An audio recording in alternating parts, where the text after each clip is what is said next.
जय जगन्नाथ। एइटा देखंतु गोटे सुंदर प्रजापति। मो बाटर गाड़ी चले जाउथिबा बेले ए प्रजापतिटी आसी हेलमेट रे फसी जाइथिला।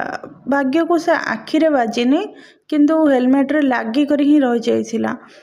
ए प्रजापतिटा किंतु बंची थिला। मु चाहुथिली से बाहरी जाऊ तो एते इजीली से बाहरी नथिला। जदि हेलमेट रे एमिति से लाखी करे थिला जे हेलमेट काचे को टिके एपट सेपट कले प्रजापतिटा मरी जीवो।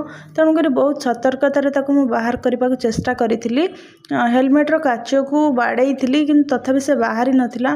गोटे साइड रो जाई आउ गोटे साइड रे रहि जाइथिला काहेकि ना बहुत जोरे उड़ी के आसी माड़ हो जाइथिला जेहेतु। तेणु करी से सडनली आ उड़ीलानी किंबा बाहरलानी किंतु मु बहुत चेष्टा करी धीरे धीरे से प्रजापति को बाहर करली। काहेकि ना जदि नखरे टाणी आनथांती किंबा बाड़ी काठी रे ताको बाहर करथांती प्रजापतिटा छोट जीवटा ना से मरी जाइथांता। फाइनाली से प्रजापतिटा बाहरी गला आ ताको मु उड़ेई देली।